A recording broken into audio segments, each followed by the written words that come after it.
आप सभी को। मैं Sarita Kulkarni astro life junction channel में आपका स्वागत करती हूँ। आज का जो विषय है वो है बुध का गोचर, जो कि मिथुन राशि में होने वाला है। मिथुन राशि में बुध जो है वो 7 जुलाई से लेकर 25 जुलाई तक रहने वाले हैं गोचर में। ये वीडियो क्यों खास है? क्योंकि जब भी कोई ग्रह अपनी खुद की राशि में प्रवेश करता है गोचरवश, तो ये एक काफ़ी इम्पोर्टेंट घटना होती है सभी के लिए। क्योंकि मिथुन राशि या कन्या राशि आप सभी के पत्रिका में या हम सभी के पत्रिका में जहाँ भी स्थित है, कुछ न कुछ चीज़ों का एक्टिवेशन या कुछ न कुछ इम्पोर्टेंट घटनाएँ ज़रूर घटित होंगी। मिथुन राशि और कन्या राशि में जो मेन डिफरेंस है वो क्या है?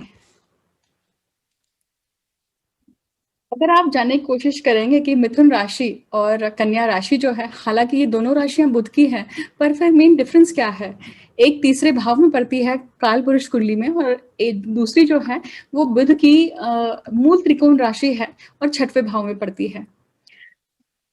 मिथुन राशि जो है वो रिसोर्सफुलनेस को, मतलब एक उपाय योजना जो सतत आपके दिमाग में चल रही होती है, कोई भी डिफिकल्टीज आती है या कोई भी दिक्कत आती है, तो आप कितने रिसोर्सफुल हैं, आप अपने लिए कितने रिसोर्सफुल है और आपके आसपास के लोगों के लिए, या फिर आसपास में कोई भी दिक्कत या घटना घटित हो रही है तो उसमें आपका दिमाग, आपकी रिसोर्सफुलनेस कैसे काम आती है, वो जो बुद्धि है वो मिथुन राशि दिखाती है। वरन कन्या राशि जो है, कन्या राशि दिखाती है कि आप कितने पंक्चुअल, या आप कितने क्रिटिसाइज, या आपकी एनालिटिकल स्किल कितनी अच्छी है, और ये सभी चीजें आपको परफेक्शन की तरफ लेके जाती है। जितनी भी ओसीडीज होती हैं, जितनी भी एक ओसीडी मतलब ऑब्सेसिव कंपल्सिव डिसऑर्डर जो है, ये कन्या राशि से देखी जाती है। तो जो भी परफेक्शन की तरफ आपका एक रुख होता है वो कन्या राशि से आता है। एक सर्जन को परफेक्ट होना चाहिए, राइट? एक सर्जन का हाथ जितना फोर्स लगना चाहिए उतना ही फोर्स होना चाहिए, ना कि ज्यादा ना कि कम। क्योंकि ज्यादा होगा तो ऑब्वियसली ब्लड लॉस हो सकता है या फिर अर्थ का अनर्थ हो सकता है, और कम होगा तो भी काम नहीं चलेगा। इसलिए कन्या राशि से बहुत सारे सर्जन या डॉक्टर लोग देखे जाते हैं। तो ये एक मेन डिफरेंस है कन्या राशि में और मिथुन राशि में। अब आपको ये भी समझना होगा कि ये जो वीडियो है ये खास तौर पे किसके लिए ज्यादा उपयुक्त होगा, या खास तौर पे किसको ज्यादा इम्पैक्ट करने वाला है। देखिए, मिथुन और कन्या राशि अगर आपकी जन्म राशि है, मतलब जहां जहां पे आपका चंद्र स्थित है, तो ये इंपॉर्टेंट है। अगर आपकी लग्न राशि है, मतलब असेंडेंट साइन है, तो भी ये बहुत इंपॉर्टेंट है। क्योंकि लग्न आपके शरीर को दिखाता है, आपके शारीरिक एग्जिस्टेंस को दिखाता है, और चंद्र आपके मानसिक एग्जिस्टेंस को दिखाता है।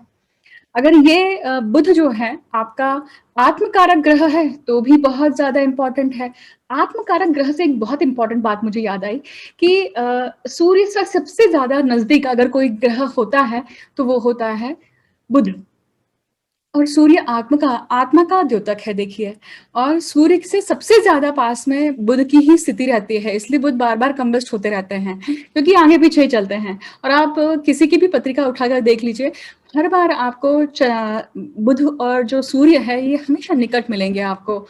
तो ये स्थिति बहुत इंपॉर्टेंट है। पर ये क्या दर्शाती है? देखिए, बुध संवहन का मतलब कम्युनिकेशन का कारक है, और बुध जो है वो आपके इंफॉर्मेशन या आपकी जो ग्रास्पिंग पावर है, या आपकी जो कम्युनिकेशन पावर है, अपने साथ इंटरनल डायलॉग करने की भी बात कर रही हूँ यहाँ पे मैं। क्यों इंटरनल डायलॉग बहुत इंपॉर्टेंट है यहाँ पर? इट्स नॉट नेसेसरी कि वो स्पिरिचुअलिटी से ही जुड़ा हो। हालांकि सूर्य जो है वो हाईएस्ट फॉर्म ऑफ स्पिरिचुअलिटी दिखाते हैं, देखिए। पर फिर भी बहुत इंपॉर्टेंट होता है अगर आपका बुध और सूर्य किस तरह से आपस में कम्युनिकेट होती है।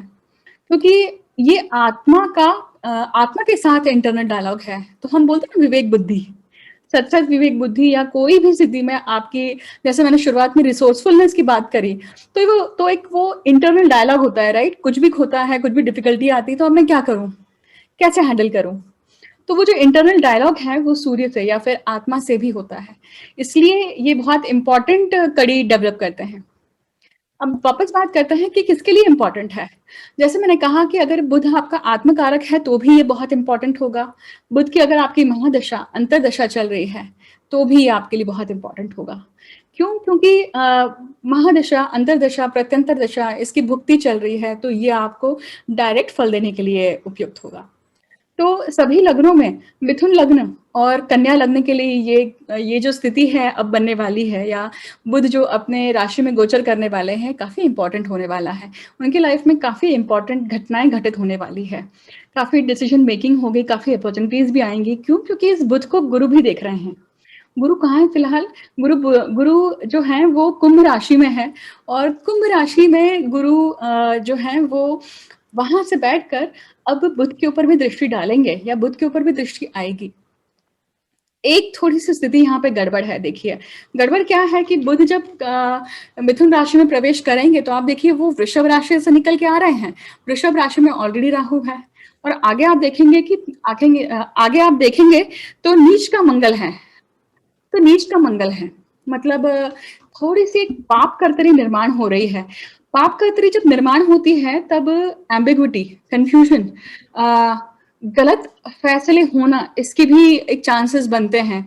या फिर ये भी होता है कि बहुत बार आपको गलत सलाह देते हैं लोग, या जिनका अफ्लिक्टेड मर्क्यूरी होता है, उन्हीं से आपको सलाह मिलती है। जिनका बुध जो है उनकी पत्रिका में अगर अशुभ है, उन्हीं से आपको सलाह मिलती है, और आप वो सलाह मान के बैठ जाते हैं, और आप कहीं न कहीं भुगतते हैं, देखिए। राहु जब पिछले घर में होता है, और मतलब राहु जब भी पिछले घर में या अगले घर में होगा, तो वो कहीं न कहीं कार्मिक कनेक्शन बनाता है कि यार आपको पेंडिंग कर्मा आपका भुगतना है, उसके कारण ये जो विशेष सर्कल है, ये निर्माण हुआ है। ऐसी स्थिति निर्माण हुई है। इसका अर्थ ये कतई नहीं है कि आप अपना सत-सत विवेक बुद्धि वापरना या फिर यूज़ करना छोड़ दें। चूँकि यहाँ पे गुरु की दृष्टि पड़ रही है, इसलिए आप में एक सिल्वर लाइनिंग हमेशा बनी रहेगी कि मुझे एग्ज़ैक्टली करना क्या है। कोई भी सिचुएशन आती है, तो भी मेरी रिसोर्सफुलनेस जो है, या उपाय कुशलता जो है मेरी, वो मुझे अपने हित में लगानी है, या जनहित में लगानी है। इस वीडियो में हम ज़रूर बात करेंगे हर लग्न राशि की, क्योंकि हर लग्न के लिए ये जो बुध गोचर है, ये किस प्रकार से इफ़ेक्ट करने वाला है, इसकी बात करते हैं। चलिए। मेष लग्न के लिए देखिए, ये जो बुध जो हैं, ये तीसरे भाव में गोचर कर रहे हैं, जहाँ पे ऑलरेडी सूर्य स्थित है, पिछले भाव में राहु स्थित है, और अगले भाव में शुक्र और मंगल की युति बनी हुई है। गुरु की इनके ऊपर दृष्टि बनेगी, 5वीं दृष्टि आ रही है, परंतु वो गुरु जो हैं, वो वक्री स्थिति में हैं। वक्री स्थिति में जो गुरु होते हैं, वो बहुत बार आपको अपनी पिछली मानसिकता के, आपके जो पिछले बिलीफ सिस्टम है, उसकी तरफ लेके जाते हैं। तो बहुत बार ऐसा होता है कि जैसे मैं हर बार अपने वीडियोज़ में कहती हूँ कि कोई भी ग्रह वक्री होता है, तो आपको पेंडिंग कर्मा दिखाता है उस ग्रह के सिग्निफिकेशंस को लेकर, या उन उन एस्पेक्ट्स को लेकर अपने जीवन के। तो गुरु आपको दृष्टि डाल रहे हैं, काम त्रिकोण में ये सब चीज़ें हो रही हैं, तो कर्मबद्ध होकर काम करने की आवश्यकता है, पहली बात। दूसरी बात, कर्म के ऊपर आपको ज़्यादा ध्यान देना है कि आप सिर्फ मानसिक रूप से सोचते न रह जाएँ, आप कृति में भी उसे उतारें। अ, अब ये तीसरे भाव में हो रही है, तो ऑब्वियसली सिबलिंग्स के साथ में, या फिर आपके एल्डर सिबलिंग्स के साथ में, या फिर आपके स्पाउस के साथ में, आपके बिज़नेस के साथ में, या फिर आपके खुद के पराक्रम के साथ में, आपके जो भी एफर्ट्स हैं आपका, या आपकी जो हॉबीज़ हैं, उसको लेकर काफ़ी आप कुछ न कुछ घटनाएँ घटित होने की संभावनाएँ दिखती हैं। यहाँ पे घर चेंज होने की भी संभावना है मेष राशि के लिए, और ये भी दिखता है कि आप या तो प्रॉपर्टी के सेल के मैटर में आप हो सकते हैं, आपके विचार बदल सकते हैं, या फिर आप अपने शादी के लिए कोई ना कोई डिसीजन मेकिंग कर रहे हैं, या फिर अपने स्पाउस के साथ में कुछ इम्पोर्टेंट इम्पोर्टेंट चीज़ों को लेकर डिस्कस करने वाले हैं। वृषभ लग्न के लिए बात करते हैं कि वृषभ लग्न के लिए बुध जो है, ये उनके दूसरे भाव में गोचर कर रहे हैं, और दूसरा भाव जो है वो आपकी वाणी का है, आपके धन स्थान का है, और आपके कुटुंब वृद्धि का भी है। देखिए, कुटुंब वृद्धि के स्वामी का कुटुंब वृद्धि के भाव में आना, ये दर्शाता है कि वृषभ लग्न वाले जो लोग हैं, उनके लिए कंसेप्शन इज ऑन कार्ड। आप प्रेगनेंसी को एक्सपेक्ट कर सकते हैं इस महीने या इस दौरान में। होपफुली अगर यही पीरियड आपका ओवुलेशन पीरियड होता है, अगर मैं ये स्त्री जातक की बात कर रही हूँ, तो ये आपके लिए काफ़ी फ्रूटफुल हो सकता है। धन स्थान का स्वामी दूसरे भाव में यहाँ पर बैठा हुआ है, इसका अर्थ ये भी बनता है कि यहाँ पे आपको धन की वृद्धि होने की भी संभावनाएं हैं, क्योंकि जुपिटर भी आपको यहाँ पे देख रहा है, गुरु भी आपको देख रहे हैं। हालांकि कोई भी चीज आसानी से नहीं आएगी, क्योंकि गुरु जो है वो वक्री स्थिति में बैठे हुए हैं इसलिए। और दूसरे भाव में आपको क्या क्या एक बात याद रखनी कि आप अपनी वाणी पे जरूर कंट्रोल कीजिएगा। सलाह मशवरा उन्हीं लोगों का लीजिएगा जो लोग आपको हमेशा से सलाह देते आ रहे हैं। आपके पेरेंट्स में, आपके रिलेटिव्स भी हो सकते हैं, इनसे आपको अच्छी सलाहें मिल सकती हैं। डेफिनेटली ये आपके बुध गोचर में दिखाई देता है। मिथुन लग्न की बात करते हैं। लग्न में ही लग्नेश खुद आ रहा है, तो ये बहुत शुभ स्थिति है। आप अब खुद बलवान स्थिति में पहुंच जाएंगे, क्योंकि जब लग्नेश खुद बलवान स्थिति में, मतलब लग्न भाव में होता है, केंद्र भाव में होता है, त्रिकोण भाव में होता है, तो ये बलवान स्थिति होती है। या बलवान का अर्थ नॉर्मल भाषा में ये है कि आपका माइंडसेट काफी स्ट्रांग है इस समय पे। हालांकि लग्न को पाप करतरी जरूर लगी हुई है। आगे मंगल है जो कि नीच स्थिति में बैठे हुए हैं, और पीछे राहु है जो कि उच्च स्थिति में बैठे हुए हैं। बहुत सारे लोग राहु को वृषभ राशि में या फिर मिथुन राशि में भी उच्च का मानते हैं। तो ये अलग अलग स्कूल। लग्नेश जब लग्न स्थान में होता है तो व्यक्ति को काफी बलवान स्थिति में, मतलब काफी स्ट्रांग पोजीशन में ले आता है, और आपके विचार, आपकी पर्सनालिटी में कोई भी द्वंद्व नहीं होता है। एक चीज अच्छी बात यह है कि देखिए ये जो राशियां हैं, मतलब मिथुन, कन्या, धनु और मीन राशियां, ये डुअल साइन हैं। तो हमें डुअल साइन होने के कारण ये काफी डुअलिटी देती है। तो डुअलिटी से आपको अपने जूझना रहेगा, या जूझ रहे होंगे आप, परंतु कंफ्यूजन ना करना, या फिर एक चीज पर स्थित होना या स्थिर प्रज्ञ होना बहुत जरूरी है यहाँ पर।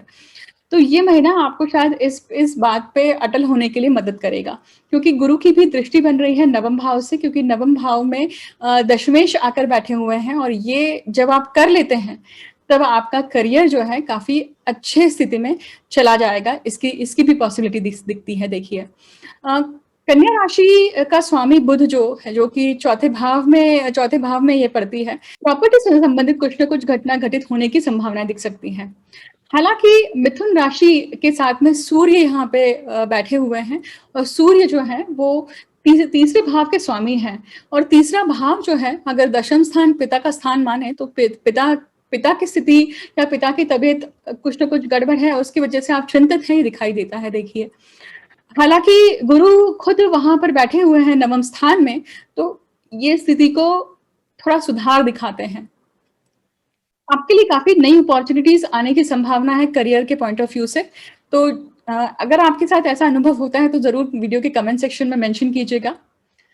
कर्क लग्न के लिए देखिए, ये जो स्थिति है ये बन रही है इनके 12वें भाव में, और 12वें भाव में मिथुन राशि का स्वामी वही बुध आकर बैठा हुआ है। 12वां स्थान आपका व्यय का है, आपके खर्चे का है। चौथे भाव से ये भाव जो है नवम भाव है, तो बहुत पॉसिबिलिटी है कि कर्क लग्न के जातकों के घर में कुछ ना कुछ रेनोवेशन हो सकता है, कुछ ना कुछ वर्क पेंडिंग जो कारपेंटर का बचा था, या फिर आप अपने घर को डेकोरेशन में लग सकते हैं। इन सब चीजों की संभावनाएं दिखती हैं। जो घर लेने की स्थिति में या घर लेना चाह रहे थे, उनका घर हो सकता है। आप घर को डेकोरेट करने में लगेंगे, इसकी भी संभावनाएं दिखती हैं। क्योंकि देखिए, आप मिथुन राशि और कन्या राशि, कन्या राशि देखिए तीसरे भाव में है। तीसरा भाव जो चौथे भाव से व्यय स्थान पे पड़ता है, 12वां पड़ता है। तो ये आपका ज्यादा संबंध दिखाता है चतुर्थ भाव से। तो ये व्हीकल से भी हो सकता है, आपके कार से संबंधित हो सकता है, आपके टू व्हीलर से संबंधित हो। और गुरु यहाँ पे अष्टम स्थान में बैठे हुए हैं, मतलब चौथे भाव से 5वें भाव में बैठे हुए हैं। तो ये करीबन और ज्यादा इस चीज को स्ट्रॉन्ग पोजीशन में दिखाते हैं। कर्क राशि के जातकों के लिए हो सकता है कि ये जो समय है ये आपको थोड़ी सी स्किन डिसीज दे सकता है, या फिर आपको सर्दी की प्रॉब्लम दे सकता है। तो इन सब चीजों के लिए आप थोड़ा सा ख्याल रखें और प्रिकॉटिव रहें। सिंह लग्न की बात करते हैं। सिंह लग्न के लिए आप देखेंगे कि ये जो गोचर है ये उनके 11वें भाव में हो रहा है, और 11वां भाव जो है ये लाभ स्थान है। सभी प्रकार के लाभ दिखाता है, आपके फ्रेंड सर्कल को, कॉन्टैक्ट सर्कल को दिखाता है। तो जो इस स्थिति में बढ़ने की संभावनाएं ज्यादा होगी। जिन फ्रेंड्स लोगों से या जिन दोस्तों से आपने बहुत लंबे समय से बात नहीं करी होगी, हो सकते हैं स्कूल फ्रेंड्स हो सकते हैं कि आपके कॉलेज फ्रेंड्स हो, वो सबके साथ में आपकी कनेक्टिविटी होने की संभावनाएँ दिखती है और उनके कारण कुछ न कुछ बेनिफिट होगा, ये भी दिखाई देता है।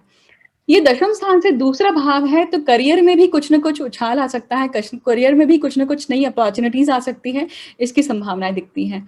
बिज़नेस के पॉइंट ऑफ व्यू से आप कुछ न कुछ मेन डिसीज़न मेकिंग आपकी हो सकती है, जो आप लंबे समय से अटका हुआ फ़ील कर रहे थे या आपको एम्बिग्विटी थी, वो आपकी रिसोर्सफुलनेस अब आपको काम आएगी।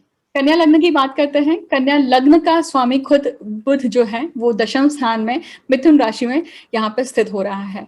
मिथुन राशि जो है ये मैंने कहा कि ये रिसोर्सफुलनेस को दिखाती है और कन्या राशि जो है ये जो है आपके परफेक्शन को दिखाती है। तो कन्या लग्न के जो जातक होते हैं उन्हें हर चीज हमेशा परफेक्ट लगती है, कोशिश में हमेशा रहते हैं कि चाहे वो उनके रिश्ते हों, नाते हों या फिर कोई भी चीज वो हाथ में लेते हैं, करियर की बात हो या फिर पढ़ाई की बात हो, हर जगह पे उन्हें एक्सेल होने की इच्छा होती है या फिर हर जगह पे उन्हें अच्छे एकेडमिक रिकॉर्ड्स मेंटेन करने की इच्छा होती है। ये जरूरी नहीं है कि ये नॉर्मल सोसाइटल टर्म में फिट बैठे, ये उनके हिसाब से जो परफेक्ट होता है वो चीज ज्यादा उनको इम्पोर्टेंट लगती है। कन्या राशि का स्वामी बुध खुद दशम भाव में आया हुआ है और दशमेश भी है यहाँ पर। देखिए कन्या लग्न के जातकों के लिए शायद बहुत सारे कन्या लग्न के जातक अभी जॉब स्विचिंग में कुछ ना कुछ उनका एक पाइपलाइन में हो सकता है, या फिर आप जॉब चेंज कर रहे हैं और you are waiting for the offer, इसकी भी संभावनाएं हो सकती है, जो कि ये पॉजिटिव दिखती है और काफी अच्छा आपको ऑफर आएगा, इसकी भी संभावनाएं दिखती है। क्यों दिखती है? देखिए गुरु की दृष्टि बनी हुई है, गुरु आपके छठवें भाव में है और छठवां भाव सर्विस का है, जॉब का है या आपके लोन का है, आपके उन सभी चीजों का है जिसके लिए आपको क्रेडिट नहीं मिलता है एक्चुअली। परंतु ये स्थिति गुरु यहाँ पे जो आए हैं, गुरु की दृष्टि बन रही है दूसरे भाव पे और दशम भाव पे और 12वें भाव पे, तो ये कुछ ना कुछ चेंज तो ला ही रहा है आपके लिए। ये आपके लिए पैसा बढ़ा के भी लाने वाला है और आपको एक अच्छी करियर अपॉर्चुनिटी।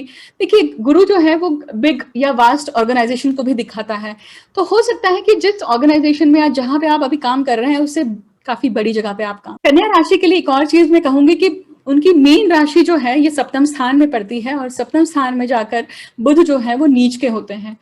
ये समय हो सकता है कि आपकी स्पाउस के साथ में आपकी नहीं बने या आपके स्पाउस के साथ में कुछ न कुछ दिक्कत वाली या कुछ कुछ प्रॉब्लम वाली स्थिति बनी रहे, क्योंकि सप्तमेश खुद कहाँ है यहाँ पे छठवें भाव में आकर बैठा हुआ है और ये स्थिति होने के कारण आप में उस फ्रंट पर काफी टेंशन चलता रहेगा अभी, जब तक गुरु वक्री है तब तक ये चीजें चलती रहेंगी। एक और संबंध यहाँ पे दिखाई देता है कि देखिए 9वां भाव, दशम भाव और 11वां भाव यहाँ पे प्रभावित है, इसलिए पिता से संबंधित कुछ ना कुछ चिंताएं लगी रहेंगी आपको, और वो भी जब तक 14 सितंबर मतलब गुरु जो है वो वक्री स्थिति में है तब तक आपको ये सारा समय देखना पड़ेगा, इस ट्रांजिशन के थ्रू जाना पड़ेगा। कुछ पॉजिटिविटी भी यहाँ पे दिखाई देती है। देखिए तुला लग्न के लिए देखिए ये जो गोचर है बुध का, ये उनके त्रिकोण भाव में मतलब नवम भाव में हो रहा है, जो कि आपके पिता का स्थान है, लंबी यात्राओं का स्थान है याद, और ये आपके फॉरेन ट्रैवल का भी स्थान है। देखिए तो बहुत सारे जातक जो शायद सोच रहे होंगे फॉरेन ट्रैवल के लिए या फिर फॉरेन या फ्लाइट का वेट कर रहे होंगे कि कब उनकी चांस ओपन होगी या कब लॉटरी सिस्टम या वीजा का वेट कर रहे होंगे, this is the very right time actually. यहाँ पे आपको पॉजिटिव न्यूज आ सकती है और जुपिटर की यहाँ पे एस्पेक्ट होने के कारण ये आपको आपके लिए अपॉर्चुनिटी भी काफी अच्छी रहेगी, ये दिखाई देता है। बच्चों के संबंध में भी आपको काफी यहाँ पे एक रिलैक्स फील होगा, क्योंकि कुछ ना कुछ अच्छा सुनने के लिए मिलेगा आपको अपने बच्चों को लेकर। तुला लग्न के लिए देखिए कन्या राशि और मिथुन राशि जो है वो 12वें भाव की और 9वें भाव की स्वामी है, तो आपके लिए ज्यादा से ज्यादा ये शायद कुछ ना कुछ चेंजेस, घर से संबंधित चेंजेस, या फिर आप घर में कुछ रेनोवेट करवा रहे हैं या फिर घर आपने परचेज कर लिया है और घर को आप फर्निशिंग करवा रहे हैं, या फिर आप व्हीकल चेंज कर रहे हैं या व्हीकल नया ले रहे हैं, कुछ ना कुछ रेसिडेंस से संबंधित हो सकता है आपके, या फिर आपके मेंटल पीस से संबंधित हो सकता है, आपकी माता से संबंधित कोई घटना हो सकती है, इसकी भी संभावनाएं दिखती है। क्योंकि यहाँ पे व्यय भाव का भी संबंध बन रहा है तो ये खर्चा भी दिखाता है, तो ये आने वाला समय आपके लिए काफी खर्चिक भी रहेगा, ये भी दिखाता है। देखिए वृश्चिक लग्न की बात करते हैं, देखते हैं कि ये जो बुध का गोचर है ये उनके अष्टम भाव में हो रहा है। अष्टम भाव में अष्टमेश खुद वहां पे स्थित है, लाभेश बनकर। देखिए अब यहाँ पे पैतृक संपत्ति से लेकर या प्रॉपर्टी से लेकर जो भी आपके मैटर उलझे हुए पड़े थे या फिर आपको उसमें कोई रिस्पॉन्स नहीं मिला है, या आपका वो मैटर चल रहा है, कोर्ट केस चल रहा है या लिटिगेशन चल रहा है, तो डेफिनेटली यहाँ पे आपको दिखाई देता है कि कुछ ना कुछ पॉजिटिविटी है, क्योंकि जुपिटर का एस्पेक्ट आपका यहाँ पे बन रहा है, फिफ्थ एस्पेक्ट। लाभ लाभेश भी अष्टम स्थान में बैठा हुआ है। हालांकि आप देखेंगे कि अष्टम स्थान को थोड़ी पापकर्तनी लगी हुई है। तो जो लोग रिसर्च फील्ड में है, साइंटिस्ट लोग हैं, या फिर जो लोग उच्च शिक्षण कर रहे हैं, या इन सब के लिए थोड़ा सा डिफिकल्ट टाइम पीरियड हो सकता है, ज्यादा मेहनत हो सकती है। बट यही वो टाइम पीरियड है जहां पे आप कुछ ना कुछ नया सामने लेकर आएंगे, कुछ ना कुछ ऐसी चीजें आप बाहर लेकर आएंगे जो शायद कभी आपके फील्ड में किसी ने लाई नहीं हो। वृश्चिक लग्न के लिए ये जो पीरियड है ये काफी थोड़ा सा हेफ्टी हो सकता है, उनकी पर्सनालिटी को लेकर या उनके फिजिक को लेकर, क्योंकि शायद आप कुछ ना कुछ एक्सरसाइज या कुछ ना कुछ आपने नया शुरू किया होगा, क्योंकि तीसरे भाव में शनि है, तो आप प्रेरित हुए होंगे कुछ ना कुछ करने के लिए। तो ये आपको रेजुनेट करेगा, ये आपको ट्रांसफॉर्म करेगा, आपकी मैक्सिमम एनर्जी यहाँ पे यूटिलाइज होने वाली है, इसकी भी पॉसिबिलिटी दिखाई देती है। देखिए अष्टम भाव उन सभी विद्याओं को दिखाता है जो काफी ओल्ड है, काफी पुरानी है, पुरातन है। तो अगर आप उन पुरातन विद्याओं में कुछ अगर कोई कोर्स कर रहे हैं, कोई स्किल एक्वायर कर रहे हैं, तो this is a right time to get it done. तो वो योगा हो सकता है, तो हो सकता है कि आप कोई एस्ट्रोलॉजी का कोर्स कर रहे हैं, हो सकता है कि आप नृत्य सीख रहे हैं, कथक सीख रहे हैं, या फिर हो सकता है कि सूर्य भी यहाँ पे है इसलिए गायन की या फिर कुछ ना कुछ इंस्ट्रूमेंट सीख रहे हैं, something which is related to hobby also. धनु की बात करते हैं, धनु राशि, धनु लग्न के लिए ये जो गोचर है, ये बुध जो है ये उनके सप्तम भाव में आए हुए हैं। सप्तम भाव में सप्तमेश का आना ये सप्तम भाव को बलवान करता है। सप्तम भाव में सप्तमेश का आना ये सप्तम भाव को बलवान करता है। मतलब आपकी स्पाउस अभी आपके लिए स्ट्रांग रहेंगे, आप कुछ भी करेंगे तो भी वो उनका पल्ला हमेशा बाहर भारी रहेगा, ये दिखाई देता है। ऊपर से अभी सूर्य भी है, तो आपको ईगो इश्यूज भी हैंडल करने पड़ेंगे, जो कि कुछ समय के लिए आएंगे। तीसरी बात ये आती है कि जब सप्तमेश बुध यहाँ पे बना हुआ है, तो यहाँ पे दशमेश बुध भी यहाँ पे आया हुआ है। बिजनेस पॉइंट ऑफ व्यू से काफी अच्छी स्थिति बनी हुई है, क्योंकि जो भी इम्प्लीमेंटेशन आप करना चाहते हैं वो काफी अच्छे रूप से बाहर आ सकते हैं, क्योंकि गुरु का एस्पेक्ट मिल रहा है, सप्तम भाव से नौवें भाव में गुरु बैठे हुए हैं, भाग्य का यहाँ पे साथ है आपको। अब आप देखिए कि तृतीयेश मतलब सप्तमेश से जो तृतीय स्थान में बैठा हुआ है, या तृतीय का स्वामी है वो सूर्य है, नवमेश होकर नवम स्थान का स्वामी है वो, और वो सप्तम भाव में बैठा हुआ है। तो ये कहीं ना कहीं दिखाता है कि जो भी प्रयास आप कर रहे हैं, रिलेशनशिप के मैटर को हो, या फिर आप अपने बिजनेस के मैटर को हो, या फिर आपके करियर के मैटर को लेकर, ये रंग लाएंगे, ये काफी अच्छे रंग लाएंगे, दिखाई देता है आने वाले समय में। और ये टाइम पीरियड है जहां पे आप कहीं ना कहीं अपने कम्युनिकेशन के द्वारा उन प्रोजेक्ट्स को, उन डील्स को एक्वायर कर पाएंगे जिसको आप बहुत समय से सोच रहे थे। हो सकता है वो कोई कोलैबोरेशन हो सकता है कि वो कोई डील हो जो आप क्रैक करना चाह रहे हैं। मकर लग्न की बात करते हैं। मकर लग्न के लिए ये जो बुध का गोचर है ये उनके छठवें भाव में हो रहा है। छठवें भाव में बुध और सूर्य की युति बनी हुई है, और आगे शुक्र और मंगल है, और पीछे राहु है। देखिए, और उस आप देखेंगे कि छठवां भाव जो है वो प्रारब्ध का स्थान है। तो जब प्रारब्ध के स्थान में प्रारब्ध का स्थान का स्वामी आता है, तो वो कहीं ना कहीं आपके जीवन में उन कर्मों को, उन अधूरे कर्मों को लेकर आया है, या उन अधूरे कर्मों को टिक मार्क करने की आपको सूचना दे रहा है जो आपने अभी तक अटेंड नहीं करे हैं। छठवां हो या आठवां हो या 12वां भाव हो, इसके स्वामी जब अपने स्थान में आते हैं, डेफिनेटली उस स्थान को स्ट्रॉन्ग कर देते हैं, उसको वो बचा लेंगे। तो कंपटीशन के लिए अगर आप ट्राई कर रहे हैं तो ये अच्छा है आपके लिए, पॉजिटिविटी लेकर आएगा। आप लोन के लिए ट्राई कर रहे हैं, आप कोर्ट केस में जीतने के लिए ट्राई कर रहे हैं, तो ये बहुत अच्छा है, क्योंकि गुरु की भी दृष्टि है यहाँ पर। तो वो चीजें आपकी, वो जो सब चीजें हैं वो आपकी टिकमार्क होंगी यहाँ पर, अगर ये 7 जुलाई या 7 जुलाई से 25 जुलाई के बीच में ये सब चीजें स्थिति बनती हैं तो। जॉब चेंज के लिए भी बहुत अच्छा समय है मकर लग्न के जातकों के लिए, क्योंकि अगर आप जॉब चेंज करते हैं तो आपको हायर स्केल की, हायर सैलरी की जॉब मिलेगी और आप अच्छी कंपनी में मूव होंगे जो आपको लॉन्ग टर्म में अच्छे बेनिफिट्स देगी, इसकी भी संभावनाएं दिखती है। आपको हेल्थ का थोड़ा ध्यान रखना पड़ेगा यहाँ पर। हो सकता है कि स्किन इश्यूज हो या फिर सर्दी की प्रॉब्लम हो, कुछ एलर्जी की प्रॉब्लम हो, इसकी संभावनाएं बनी दिखती है। कुंभ लग्न की बात करते हैं तो मिथुन राशि जो है ये इनके 5वें भाव में पड़ती है। 5वां भाव संतति का है और पंचमेश खुद पंचम स्थान में आ रहा है, तो पूर्व पुण्य की जागृति होगी यहाँ पर। कुछ ना कुछ आपके पूर्व पुण्य या पूर्व जो संचित कर्म है ये सामने आएंगे और ये संतति का भाव है, तो हो सकता है कि कुंभ लग्न के जातक या कुंभ राशि के जो जातक हैं उनके लिए यहाँ पे कंसेप्शन के बहुत हाई चांसेस दिखाई देते हैं, क्योंकि पंचमेश खुद पंचम स्थान में आ रहा है।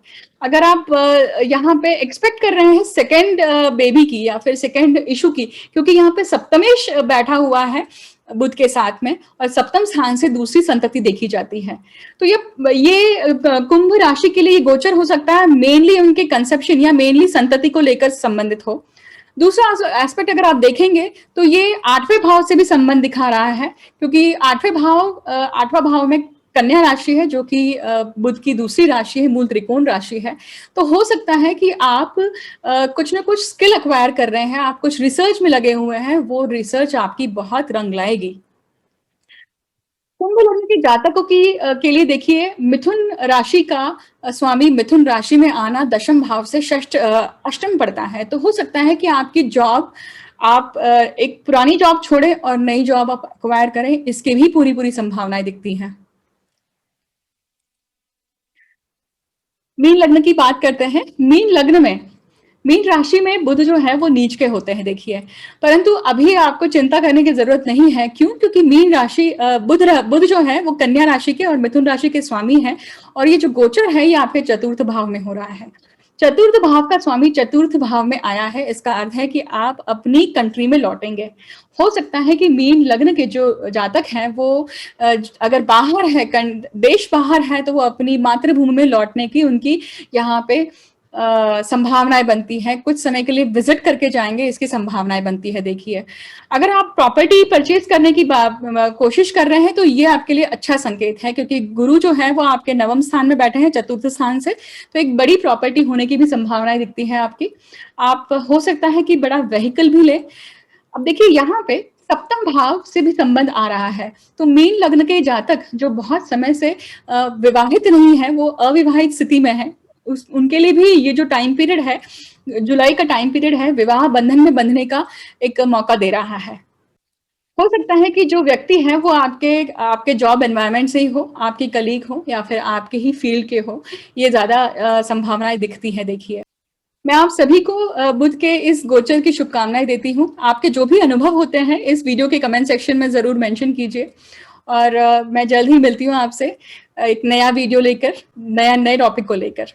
Thank you so much. बहुत बहुत धन्यवाद आपका, मुझे आपने अंत तक सुना। अगर आपको ये इन्फॉर्मेशन अच्छी लगती है तो ज़्यादा से ज़्यादा लोगों तक पहुँचाइए और शेयर कीजिए। Thank you so much. All the best.